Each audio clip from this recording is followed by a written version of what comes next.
thank you guys for doing this again. Our podcast is all about your journey in music and how you got to where you are now, and of course, starting Color Fields and the new EP you guys put out. Mm-hmm. Cool. Awesome. Sweet. So, where are you guys from originally, both of you? We're both born. Scott, you were born in Bridgeport too, right? Yeah. Oh, okay. Yes, we're both both from born Connecticut. and raised in Bridgeport. And we both live here now, so we're both long haulers here in the Bridgeport community. Did you guys know each other growing up, like high school together or anything like that? No, but Scott, so my family had this little cafe market called Star Market in Scott's neighborhood where he grew up, and I was down the street, sort of a neighborhood right next door. But Scott tells stories about his mom or dad would walk him down and they'd go get candy or food over there. And I was probably 9 years old working the register. So we probably met, but we didn't realize it. That's awesome. Well, tell me how you got into music. Go ahead, Scott. Yeah, I grew up in a musical family. My dad is a musician, and cool. I didn't really have, much of a choice at starting. He had band rehearsals at his house on Tuesdays. I was born on a Wednesday, so by 6 days in, I'd had my hands held up to a keyboard at least. Wow. Started lessons when I was 2, and I've been playing my whole life. 2 years old, you started lessons? Oh yeah. Oh my gosh, how did they get a 2-year-old to like follow along and play? I'm sure not very much, but they say when you're at that age, anything that you do pick up, you soak up like a sponge. But Sure.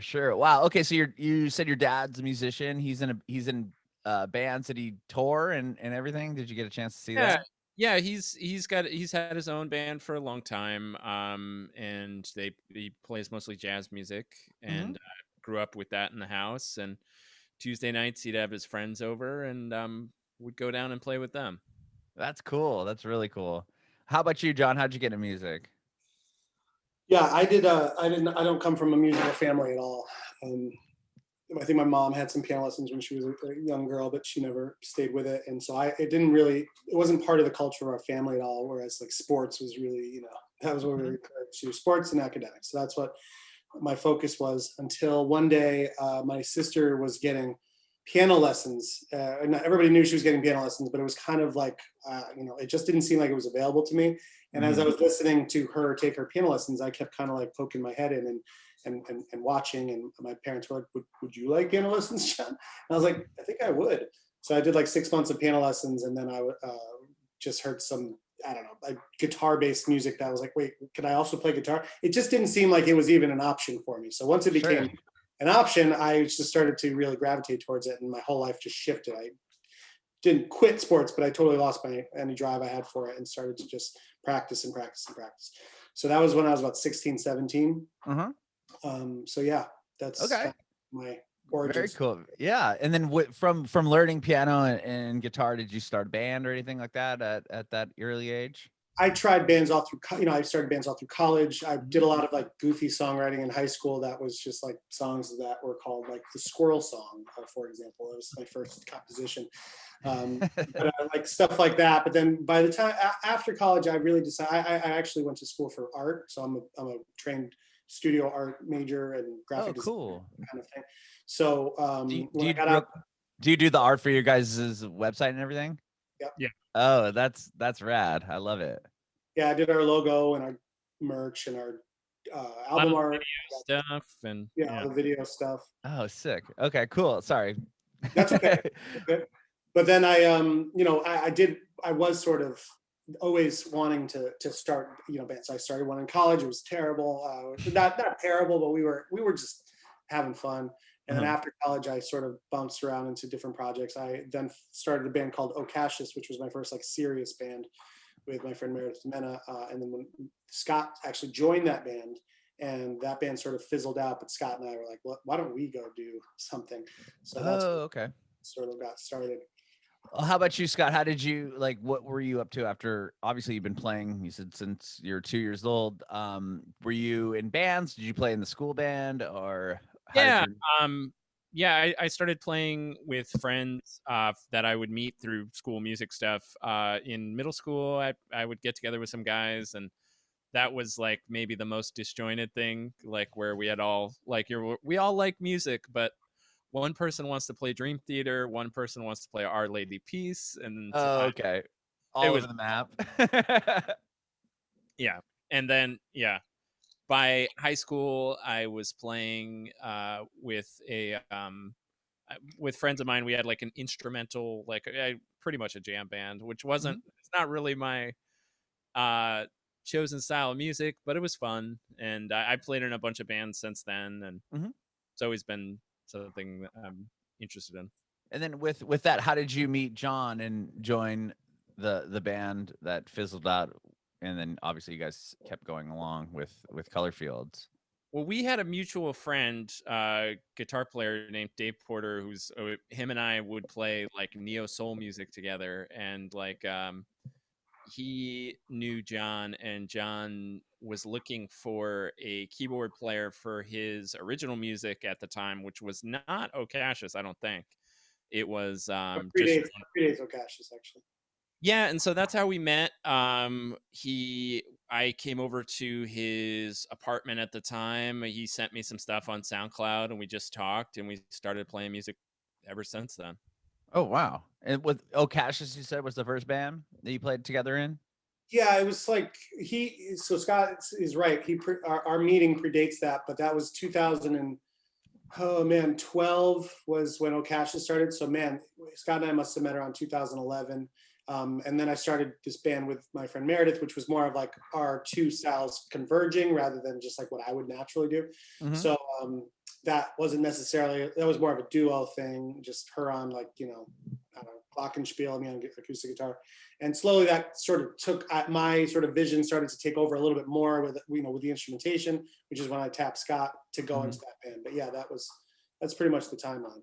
Wow, that's awesome. And with Scott, I know you've probably played recitals and all that like for years. Like growing up, was that kind of like your first experience with playing live music in front of somebody?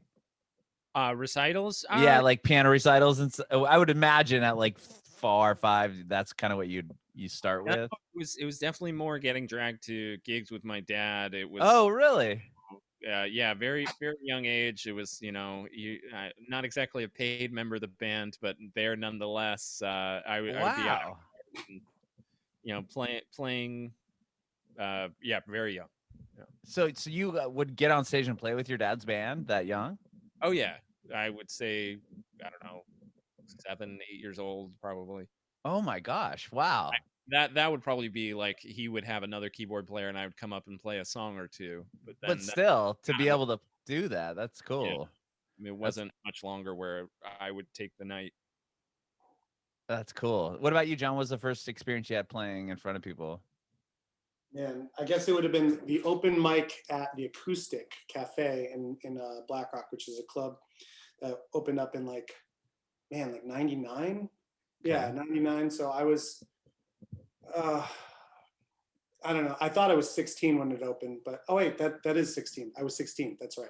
So yeah, it was when I was in high school, and I was just there was such a scene in Bridgeport at the time. So many musicians, more in the style, in that typical sort of 90s, like Ani DeFranco kind of realm, sort of like rootsy, acoustic driven, passionate, lots of lyrics.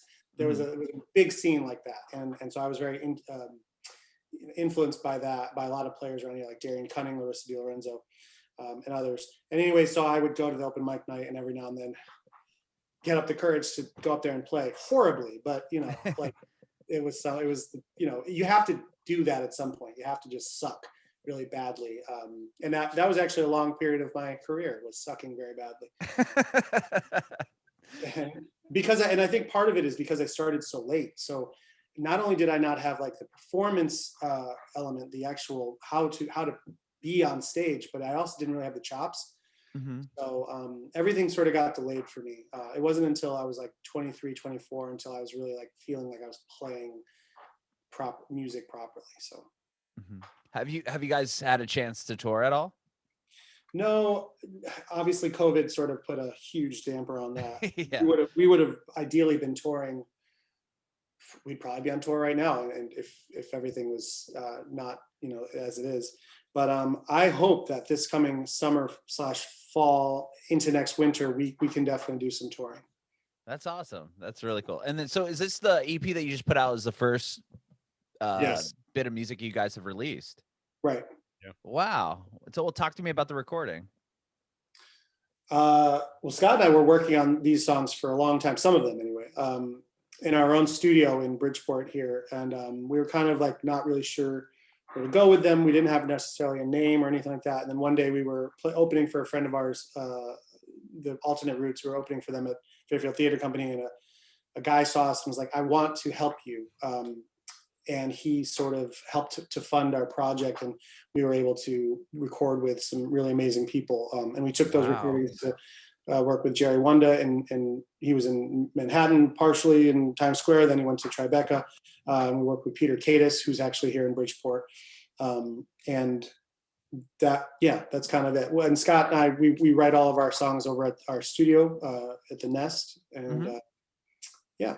Wow. Well, tell me. So you said you guys played a show, you opened up for somebody, and then some guy in the crowd was like, "Hey, I want to fund your project." Yeah. And so he's like, "Yeah, I've got money. I'm just gonna throw it at you guys." Like, I don't. That's pretty awesome, right? Yeah, it's great. I mean, it's like having a label, kind of. And yeah, Scott, you want to? Is that guy like managing you? Yeah, tell me about this. No, just that's we've been very lucky to get involved with him, and that's allowed us to definitely up our initial budget that we had to spend quite a bit, and yeah, that's just really allowed us to work with some great people and not have to go a more traditional route in that way. But it's been great. Wow. Like And working with go ahead. Peter Cadis and Jerry Wonder, both of them are like Grammy Award winning producers. Was amazing. Right. How much did they were the songs kind of already there and they took it to the next level? Like what did they bring to the table for you? So there's 7 songs on the EP, and I would say there's only one that we put on there that that was self-produced. That was like the last one we had done. Um, the other 6, we did like we fancy ourselves producers and that sort of things as well. So they were pretty far along, and we had also like been working on them on different incarnations, and so they definitely got shaped, and some more than others. But we came forward with a pretty well crafted product already, I would say. That's cool. Wow. I was just looking at Jerry Wanda's like discography. He did the Carnival. That's crazy. That record is my high school. I mean, I looked at that record so many times. It's so fun. My gosh, same here. Like I just like, wait, what? That's crazy. That's so cool. Well, listen to home. What is it? Gone Till November. Uh-huh. Listen to that song later, and just keep in mind that Jerry produced it. Okay, I will. I will have to do that. That's awesome. So you had the song. You said the songs are pretty well put together, and they just kind of helped take it to the next level. Is that what you're saying, Yeah, Scott? taking to the next level, like with working with Jerry, like some of the songs, some of the songs definitely got overhauled pretty significantly, and others are closer to where they started out at. Like something like Animal, like the structure of the song is pretty similar. Like Jerry was just definitely, we had a little bit more of a live drum element. He really got in there and added some great programmed elements, and just really gave it kind of put his sound on it. So he produced what, a portion of the record, and then Peter produced the other portion of it, or were they both working simultaneously on the album? So Jerry did 4 and Peter did 2 of the songs. And how did that, like, was there a reason why you decided to go with him for the other 2 songs? They just didn't fit in Jerry's wheelhouse, or it was just done that way? I think when listening to the songs before they went in, before we went into any studio, we were like, these just feel like they would benefit so enormously from Peter's sort of wheelhouse. So that Ships in the Dark and Wide Enough are the Peter Cadis tracks. And Yeah, it was also kind of like a dream to work with Peter. It's like the story was there. He lives 4 blocks, or the studio is 4 blocks away from my house. So I could literally, Oh, wow. I could leave my door 2 minutes before, I could cartwheel there and I would still be on time. So but that's not the point. The point is that he's a legend around here. And I was really excited that we had the opportunity to work with him, and he was available and interested and liked the tunes. So it was just, it just kind of fit. And we really have, a lot of our sound is so much of the two of our distinct styles sort of coming together. Mm-hmm. And some songs it's more, you can sort of feel more John. Some songs you can feel more Scott. Some songs are like very much a mind meld of both of them. So we're still, we're a new group and we're still writing now. So as we continue to write, it's continuing to get more and more developed who we are.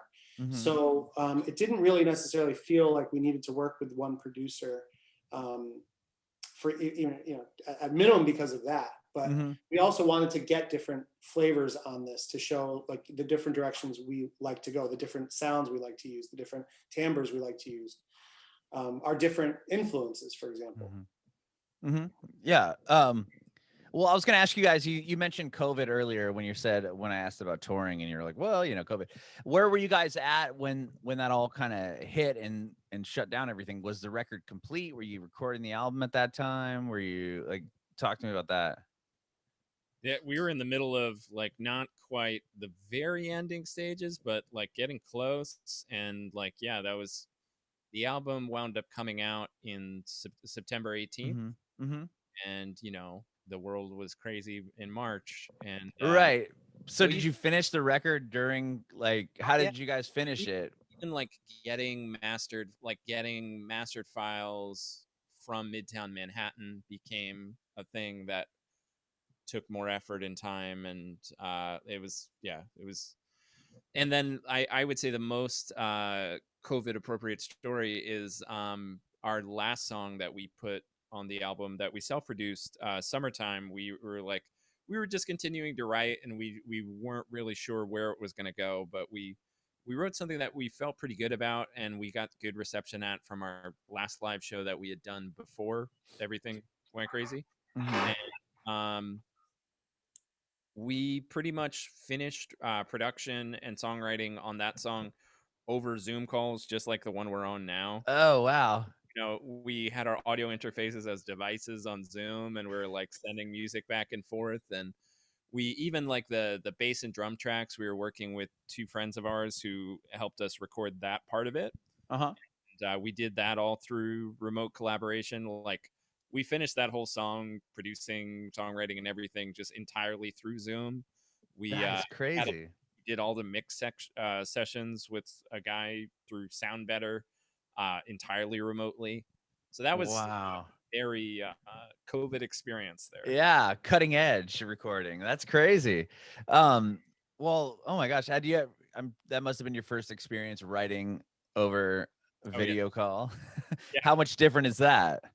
Oh, it's kind of bizarre because there's definitely a certain sense of immediacy of I'm gonna play a chord and you're gonna react to it, or vice versa. And it's just right there in the room, and so you lose a little bit of that, but you just have to the desire to still have that creative expression is still so much there that even if it's not the perfect method of doing it, you just got to come up with something. But we've even refined that method a little bit. We've got some other stuff going on, some other great programs that allow you to send music over the internet. And yeah, it's weird. It's a little bit more like passing things back and forth than immediate collaboration, but it's still has its merits, and it's still good. Yeah, because of the latency issue or something is that why you can't really play together, right? Exactly. Yeah, it's I couldn't be here, I'm gonna play it, you try singing along with it. It'll just be yeah. That's funny. It seems like I've seen the band Pup. I don't know if you know who they are. They're like a punk band. They did because all in the beginning of COVID, everybody was putting out those live Zoom videos that were obviously all pre-recorded and pre-produced. And people were, I remember people were talking about oh, this is fake, blah, blah. So they put out a video. I think it's still on YouTube of them playing all together at the same time, and it's just like the most obscure noises. It's just so all over the place. And then they're like, "This is why nobody does this live." It was like it was really awesome. It's really fun. Yeah. Well, oh man, what's his name? Jacob Collier. He had a solution. This is like a genius musician, where if you just detected the latency, that you could actually just get behind the beat a little. It was like, Jacob, nobody can do that. You're the only person on the planet that can actually account within your own head for the latency. That's I nuts. watched the video. I was the only. I was like watching the video, like about to take notes. Like, oh, he figured it out. No, it's just you have to be a genius. Yeah, you have to have the brain already. Like, thanks a lot. Thanks, weird rap, dude. That's hilarious. I'll have to look that up after. That's really funny. Well, okay, so you obviously COVID happened. You still put the record out anyway. How is promoting it? Is it weird? Like, have you gone on Instagram Live and done that to try to promote the album? Like, what do you have going on as far as that goes? Yeah, we did a live stream back in, man, when was that? Was that November? Did a live stream then. We do like covers from time to time just to like throw stuff out. We working with a publicity person and been, really trying to go after blogs and things like that. And yeah, I mean, it's been pretty good. We're really happy with the success of everything on YouTube for a band that didn't exist basically, 6 months ago, aside from, our local scene. We've been really getting a lot of traction on YouTube. Did all right on Spotify. So we're feeling really like encouraged by how it went. And feeling like it's an enormously like successful, base upon which to build a foundation. So what we've kind of resigned ourselves to do is just not stop making music. So right now we're doing another song, again, all over Zoom, passing it back and forth. Super excited about it. Scott it's fun because like iteration upon iteration, it can change so much because you're not in the same space together. So I handed it to Scott and I had no idea what to expect back. And when I got it back, I mean, it was recognizable, but it would change so much. There was so much to listen to that. And it was almost like over the course of the songwriting session, you'll gradually improve the song. But Scott took it from here to like here in one pass. So I was, I'm sure it took him forever, but I didn't experience that time. So, and now I'm excited to like send it back to him again. And so we just want to keep putting out music. So we're going to try to put out as much music as possible in 2021. And just do as much, making music as possible. So as many live streams, and when we can actually play, as things open back up, we'll be out there playing as much as we possibly can. That's amazing. I love the Billie Eilish cover you guys did. Oh, thanks. Yeah. You talked about covers. What other songs have you covered, and how did you go about choosing these songs? Well, Billie Eilish was really Scott's idea. He heard it very much like he heard a different harmony, not much, different than what it was, but he heard something there. But he also just felt like my voice would do well with her style of singing, especially with her breathy kind of sort of lower timbre of her voice, which I was like, oh God, I'm so excited to sing that song. So that was really Scott's idea. And we have so many covers that we know because we play in different bar bands and different, Scott plays in these really high-end wedding bands from time to time.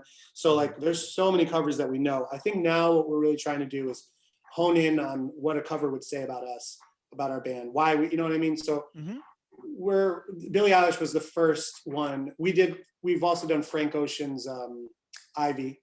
Oh, sick. Yeah, okay. We haven't put that one out yet, but we want to put out songs that really say something about us, not to just kind of throw out a random cover. Right. Or like find if a new song comes out, a new pop song comes out, we're not necessarily just going to hop on a bandwagon. We want to grab songs that really like say something about who we are. So yeah, more covers to come. I love it. That's awesome. Scott, Thank you. Yeah. Go ahead, Scott. Sorry.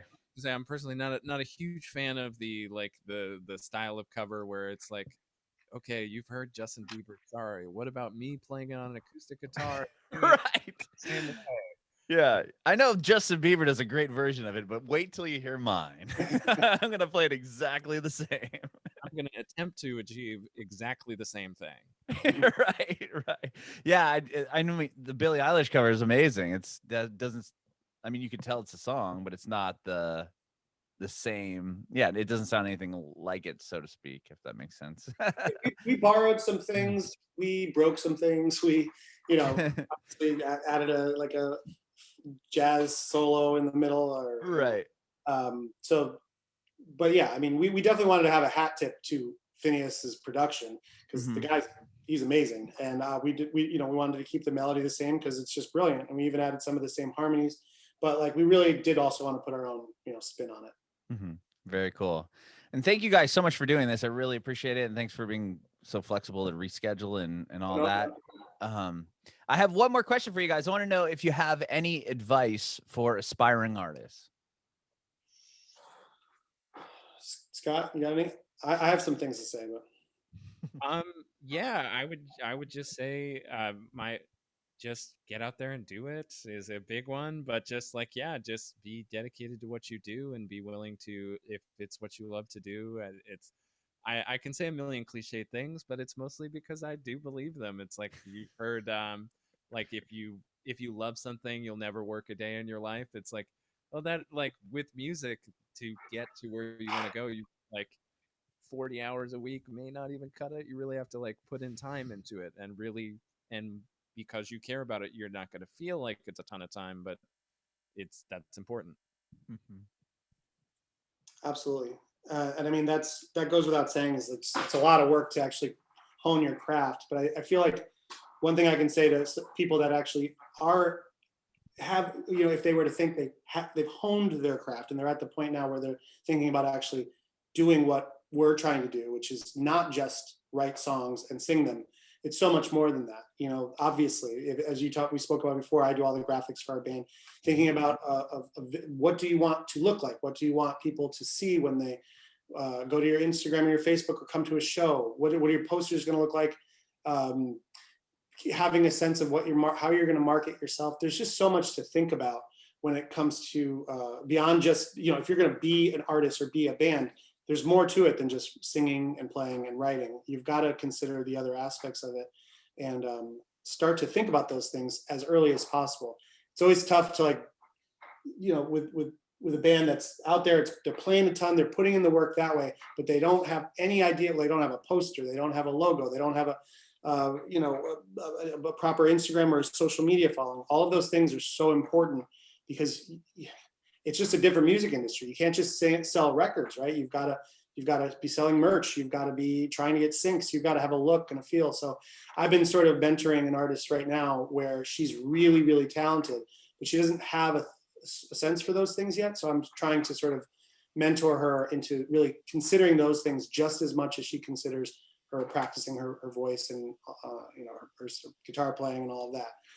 So just really consider all the 360-degree view of what it means to be an artist. That would be my suggestion.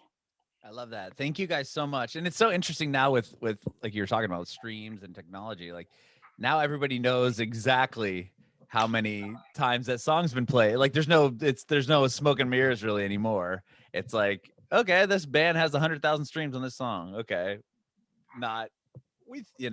I feel like for labels, there's not much more. The developing other artists really isn't there anymore, unfortunately. You have to do it yourself 100%. And I mean, when we were talking about our partner, and I feel like I could name him, right? His name's Dave Tortorello. We call him our executive producer. He allowed us to kind of make our own team. And I mean, there's labels out there that kind of do that. I forget what they're called, 36 Tigers or 30 Tigers down in Nashville. It's kind of an a la carte thing where there's a certain amount of funding, but you kind of assemble your own team. We kind of got to do that. And that was really cool. And it gave us an opportunity to really see how the soup was made in a lot of ways. And going forward, we just learned so much, even on outside how much we've learned about production and songwriting and all of that. We also learned about, all of the other ancillary things that you need to know about, the marketing, even Facebook and Google ad analytics and all of that, Google ads and stuff, whatever else. We kind of had our finger in everything. So we kind of know more about it now. So going forward, we move forward with that knowledge. Bringing it backward.